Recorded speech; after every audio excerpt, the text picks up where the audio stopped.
News at Noon begins now. Right now on KREM 2 News at Noon, the FBI is back at the Moscow house where 4 University of Idaho students were murdered. And our Boomtown series continues as we track growth in the inland Northwest. Today at noon, how rising rent prices are impacting people across the Lilac City.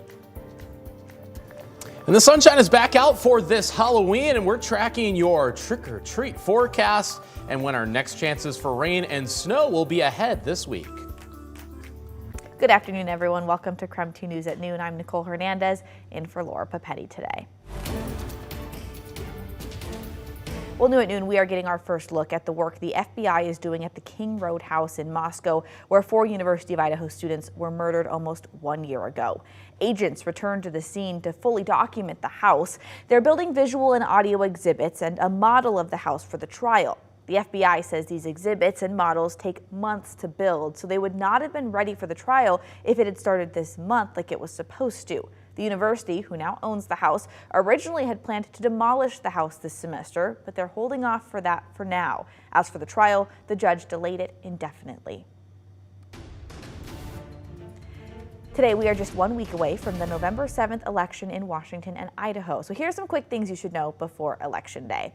By now, voters in Washington should have received their ballots in the mail. All you need to do is fill it out and get it in a Dropbox or postmarked in the mail by 8 p.m. on election night. Now, the deadline to register to vote online or by mail has already passed. You can, though, still register to vote anytime in person, even up to Election Day. And in Idaho, you can already start early voting in most counties, including Kootenai County. You can find your county's early voting locations at voteidaho.gov. Early voting ends this Friday. Then, on actual Election Day, Tuesday, November 7th, polls will be open from 8 a.m. to 8 p.m. In Idaho, you can register to vote at the polls. Just be sure to bring your current photo ID and proof of residence.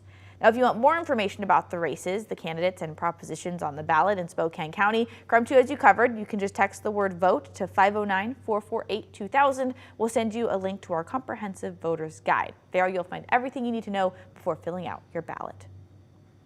Now, a lot of people, of course, are keeping their eye on the weather for tonight because happy Halloween. It's Halloween, and people are going to be trick-or-treating. So, Thomas, you're here to tell us what's going to be like. Yeah, it should be good news for all the trick-or-treaters because we have a dry but cool forecast. It's not going to be terribly warm, but it is the end of October after all. What did we expect for the inland Northwest? But thankfully not bitterly cold outside. Even right now, that sunshine feels nice, and we are just shy of 40 degrees at the moment. If anything, there's just a little bit of cloud cover that's trying to push past through the Pacific Northwest, but there's no rain and no snow. In fact, that cloud cover might actually hold those temperatures aloft a little bit better in those early evening hours. So by 6 p.m., still 44 degrees, 8 p.m., 38. So slipping from the 40s just barely into the 30s during most of those trick-or-treat hours with sunset at 5:33 for tonight. So that is not too bad. As for early November, yeah, warmer than average, but a lot wetter than average. There's going to be multiple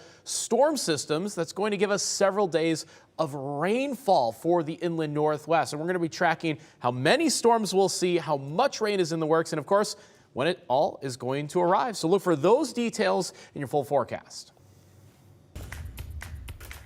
Well, new at noon, a World War II soldier from Spokane has finally been laid to rest at Arlington National Cemetery. The ceremony happened just a few hours ago now.